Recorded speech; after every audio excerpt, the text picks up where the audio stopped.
Hello everyone, welcome to Suryam PCS. आज के इस वीडियो में डिस्कस करने वाले हैं बिहार पब्लिक सर्विस कमीशन के तरफ से जो नोटिफिकेशन आई है 70th combined preliminary competitive examination का, उसके बारे में। साथ ही साथ बात करेंगे दूसरे स्टेट्स के बच्चे कैसे इसको भर सकते हैं और क्यों उन्हें भरना चाहिए, इसके बारे में बात करेंगे। और दूसरे स्टेट्स में सबसे पहले मैं काउंट करूँगा झारखंड को। झारखंड और बिहार आप सभी को पता है कि 2000 से पहले एक ही थे और झारखंड के पीसीएस और बिहार के पीसीएस में बहुत ज़्यादा सिमिलरिटी है। कैसे, इसके बारे में भी बात करूँगा। साथ ही साथ ये भी बताऊँगा कि जेपीएससी के बच्चे जो जेपीएससी सिविल सर्विसेज की तैयारी कर रहे हैं उसके बच्चे बीपीएससी में कैसे ईजिली अपना सिलेक्शन ले सकते हैं। ईजिली नहीं, जेपीएससी के कंपैरिजन में ईजिली कैसे बीपीएससी ले सकते हैं, इसके बारे में बात करूँगा। जेपीएससी के सिलेबस और बीपीएससी के सिलेबस को भी एक बार मैं सरसरी निगाह से आप लोगों के सामने रखूँगा, जिससे आप ये क्लियरली समझ पाएंगे कि जेपीएससी के मुकाबले बीपीएससी का जो पैटर्न है वो कैसे ईजी है। और साथ ही साथ ये भी डिस्कस करूँगा कि कैसे जेपीएससी के कंपैरिजन में बीपीएससी थोड़ा ट्रांसपेरेंट है, इससे आपको क्या हेल्प मिलेगा, इसके बारे में भी बात करूंगा। तो काफ़ी इम्पोर्टेंट वीडियो है, ध्यान से देखिएगा।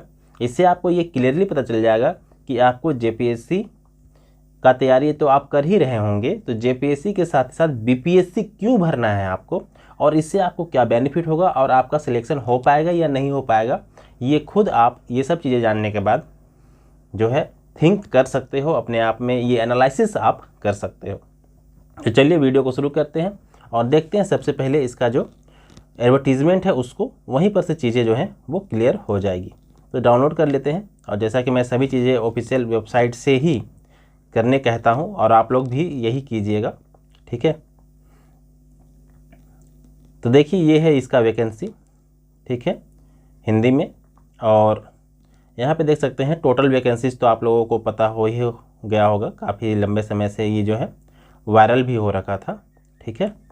तो यहाँ पे आप देख सकते हैं ये है टोटल वैकेंसी 1945। इसमें जैसे दूसरे स्टेट के लोग भरेंगे तो उनको मिलेगा जनरल का 805 सीट। इसमें मेल और फीमेल दोनों शामिल है।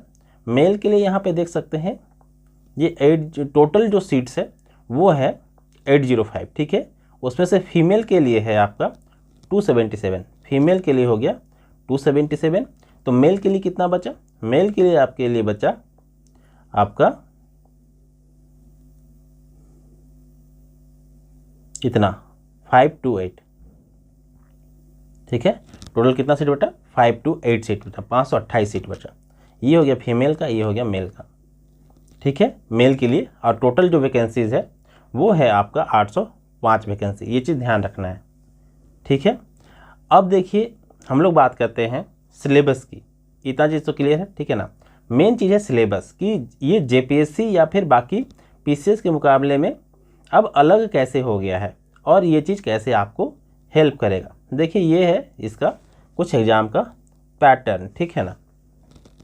एग्ज़ाम का पैटर्न पीटी तो पता ही है, पीटी 150 मार्क्स का होता है, जिसमें आपका 1/3 नेगेटिव भी होगा। जेपीएससी में क्या होता है कि नेगेटिव नहीं होता है पीटी में, ठीक है, लेकिन बीपीएससी में होता है आपका नेगेटिव, ठीक है। बीपीएससी में आपका नेगेटिव होता है, 1/3 आपका नेगेटिव होता है और टोटल 150 जो है आपको क्वेश्चन देखने को मिलेंगे। ये चीज़ का भी ध्यान रखना है। तो ये हो गया जेपीएससी और बीपीएससी के पीटी में डिफरेंस, ठीक है। उसके बाद बात करते हैं तो यहाँ पे सबसे इम्पोर्टेंट तो मेंस ही है। पीसीएस पास करना है तो मेंस तो आपको पास करना पड़ेगा। तो देखिए पेपर 1 जो है, ठीक है, पेपर 1 जो है इसमें ये है आपका हिंदी। ध्यान रखिएगा, हिंदी सिर्फ है, इंग्लिश नहीं है। झारखंड में क्या होता है कि आपको इंग्लिश भी मिलता है, लेकिन इसमें सामान्य हिंदी ही है आपका 100 अंक का, मतलब 100 मार्क्स का। और इस 100 मार्क्स में आपको 30% मार्क्स लाना अनिवार्य है, ठीक है, तभी आप क्वालिफाई कर पाएंगे, अन्यथा आपका आगे कॉपी भी चेक नहीं करेगा, ठीक है। तो इसमें आपको 100 में 30% मार्क्स लाना कंपलसरी है। जबकि जेपीएससी में क्या होता है कि जेपीएससी में हिंदी और इंग्लिश मिला के आपको 30% मार्क्स लाना जरूरी होता है। तो यहाँ पे आपको थोड़ा सा हिंदी पढ़ना पड़ेगा जो quite easy for Jharkhandi student, ठीक है। और यहाँ पे आपको जो है इसका सिलेबस भी मिल जाएगा, सिलेबस के सेक्शन में जेपीएससी की बीपीएससी की ही वेबसाइट में, ठीक है। तो वहाँ पर से आप डाउनलोड करके उसको डिटेल में देख पाएंगे। पेपर 2 के बारे में अगर हम लोग बात करते हैं तो पेपर 2 देखिए यहाँ पे सामान्य अध्ययन जीएस का पेपर है और इसमें आपको पेपर 1 है, ठीक है ना। पेपर 1 आपका 300 मार्क्स का होगा। फिर बात करते हैं पेपर 2, ये भी 300 मार्क्स का होगा। फिर एक पेपर है आपका ऐसे निबंध, ठीक है ना, ऐसे पेपर है। ऐसे पेपर जो है वो भी आपका 300 मार्क्स का होगा। उसके बाद यहाँ पे होगा आपका ऑप्शनल। तो ऑप्शनल के बारे में अगर हम लोग बात करते हैं तो ये है आपका ऑप्शनल पेपर। देखिए यहाँ पे आपको ऑप्शनल सब्जेक्ट जो है उसका सिलेक्शन करना होगा जो 100 क्वेश्चन जो है मार्क्स का होगा, 100 मार्क्स का होगा। और इस 100 मार्क्स में से आपको जो है एक मिनिमम कट ऑफ जो है वो दिया जाएगा सरकार की तरफ से, ठीक है ना। क्या कट ऑफ रहेगा ये सरकार डिसाइड करेगी और इसके तरफ से आपको जो है मिनिमम कट ऑफ जो है वो क्रॉस करना पड़ेगा।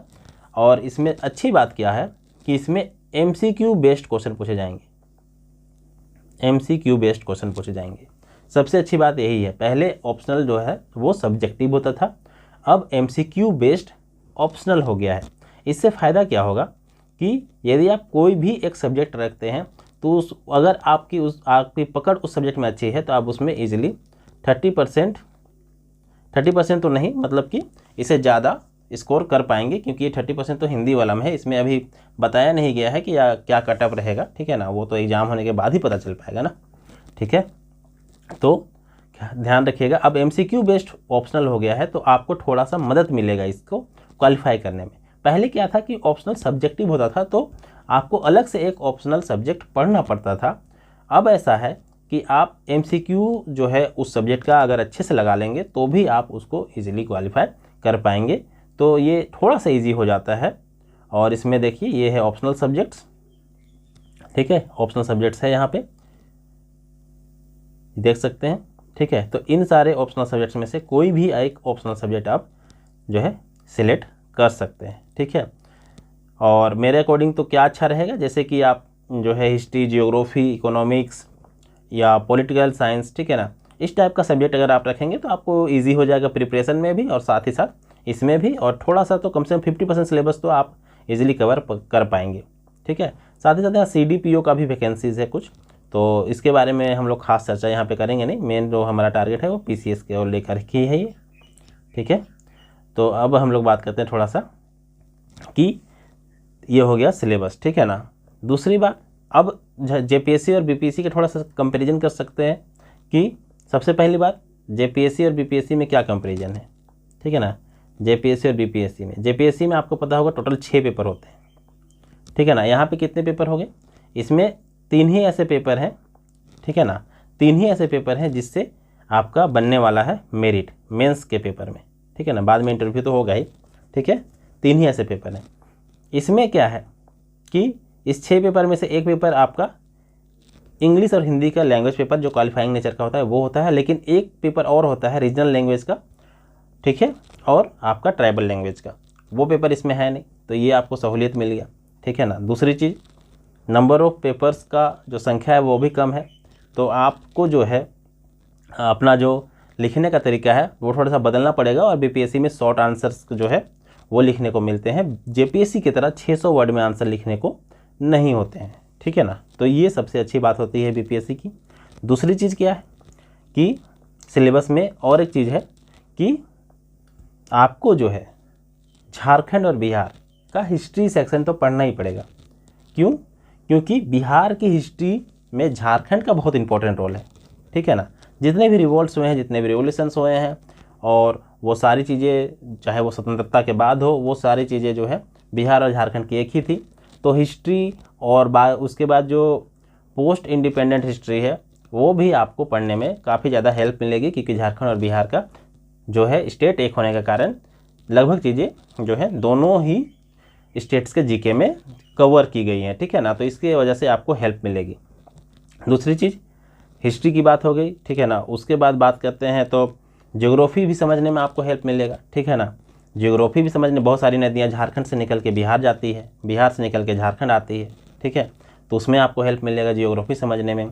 झारखंड की बहुत लंबी सीमा जो है वो बिहार के साथ टच करती है, तो उन सब चीज़ों को आप अच्छे से समझ सकते हैं, ठीक है ना। तो थोड़ा सा आप एफर्ट डालेंगे तो बहुत डिफ़िकल्ट होगा नहीं। और ध्यान रखिएगा बिहार स्पेशल जो क्वेश्चन पूछे जाते हैं उनका वेटेज काफ़ी कम होता है, 10% लगभग मान के चलिए, 10% लगभग बिहार से पूछा जाता है, 10% क्वेश्चन, हालांकि उससे भी कम होता है, लेकिन मान के चलते हैं कि 10% क्वेश्चन कम से कम बिहार से पूछा जाता है, ठीक है ना। बिहार स्पेशल जो अभी फ़िलहाल चर्चा में है, या फिर आपका कोर बिहार का ही चीज़ है, जिसको जो है दूसरे स्टेट को समझने में थोड़ा सा समय लग सकता है, ठीक है ना। तो उसको आप पढ़ेंगे तो आप इजीली कर पाएंगे, और क्वेश्चन बहुत डिफिकल्ट लेवल के नहीं होते हैं, ठीक है। तो ये चीज़ ध्यान रखेंगे। तो ये हो गया सिलेबस का, कैसे ये जेपीएससी और बीपीएससी के बच्चे जो है इजीली इसको क्रैक कर सकते हैं। और झारखंड के जो है जितने भी स्टूडेंट जो हैं जो पीसीएस की तैयारी कर रहे हैं वो तो ज़रूर बीपीएससी को भरेंगे ही। दूसरी बात यहाँ पे एक चीज़ मैं अलग से करना चाहूँगा, वो है आपका ट्रांसपेरेंसी का, ठीक है। ट्रांसपेरेंसी क्या क्या है बीपीएससी में, ठीक है। ट्रांसपेरेंसी क्या क्या है, सबसे पहली बात, आप भी जेपीएससी देते होंगे तो हमेशा आपको लगता होगा मेरा कितना मार्क्स आया पता नहीं चल रहा है, कट ऑफ डेट से जो है कट ऑफ लेट से जारी किया जाता है, कई सारे प्रश्न चिन्ह जेपीएससी पे लगते हैं। अभी हाल ही में रिजल्ट जो है पेंडिंग कर दिया गया है मेंस का, तो कई सारे सवाल खड़े हो रहे हैं। इस तरह का बिहार में थोड़ा अब कम हो गया है, बिहार में बीपीएससी कम से कम थोड़ा सा फेयर हो गया है, ऐसा हमें लगता है, ठीक है। क्यों? क्योंकि आपको इसमें मेंस का जो है एवेल्युएटेड कॉपी मिलेगा, ठीक है ना। वो भी आपका आप चेक कर सकते हैं डाउनलोड करके कि आपको क्या क्या मार्क्स दिया गया है। दूसरा चीज़, आपको पीटी का भी जो है वो ज़्यादा अच्छा आइडिया लग पाएगा जेपीएससी कंपैरिजन में।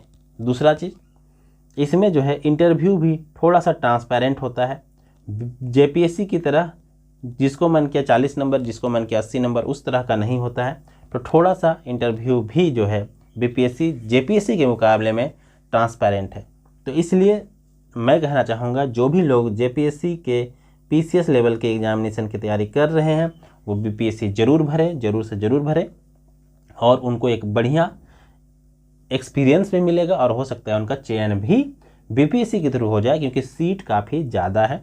आप खुद सोचिए, लगभग 528 सीट जो है वो आपका सिर्फ मेल कैंडिडेट्स के लिए है। मेल तो कम्प्लीटली मेल तो नहीं कर सकते, लेकिन जो है वीमेन से अलग है, ठीक है। वीमेन का जो रिजर्वेशन है उससे अलग है, तो इसमें फाइट कर सकते हैं। और सोचिए जेपीएससी में आपका मैक्सिमम जो है वैकेंसी आता है लगभग 250 सीट, तो इससे डबल है, आपको डबल में फाइट करने को मिलेगा। और झारखंड में भी आप जनरल कैटेगरी में भरते हैं, मतलब जो ओपन वाला में, तो उसमें भी तो आपको इससे कहीं कम सीट मिलता है फाइट करने के लिए, तो उससे तो ये बढ़िया है ना, ठीक है। तो ये चीज़ को ध्यान रखिएगा, ठीक है, कि आप फाइट कर सकते हैं अगर आप पीसीएस की तैयारी कर रहे हैं। तो झारखंड में भी बहुत से ऐसे स्टूडेंट्स मैं देखता हूँ जो बहुत अच्छा आंसर राइटिंग करते हैं, अलग अलग कोचिंग के थ्रू मुझे भी जानकारी मिलती है, ठीक है ना, कि झारखंड के भी बच्चे अच्छे आंसर राइटिंग करते हैं। तो आप लोगों से यही मैं कहना चाहूँगा कि बीपीएससी भरिए, पीटी का रिवीजन कर लीजिए घटना चक्र वगैरह से, ठीक है ना। बाकी सिलेबस आप पढ़े ही होंगे अगर आप पीसीएस की तैयारी कर रहे हैं, ऑब्वियस सी बात है। तो आप मेंस का भी प्रैक्टिस थोड़ा बहुत स्टार्ट कर सकते हैं अभी से ही, ठीक है ना, क्योंकि जेपीएससी की तरह इसमें 600 वर्ड तो लिखना है नहीं, 7-8 पेज 9 पेज तो आपको लिखना है नहीं, काफ़ी इसका जो वर्ड लिमिट है वो तय होता है, ठीक है। तो इस तरीके से जो है आप बेटर प्रिपरेशन कर सकते हैं। इस रिलेटेड मैं आगे वीडियोज़ लाता रहूँगा, एक वीडियो में इतना लंबा बात करना सही नहीं है, ठीक है। तो इस वीडियो में इतना ही, मिलता हूँ अगले वीडियो में, तब तक धन्यवाद।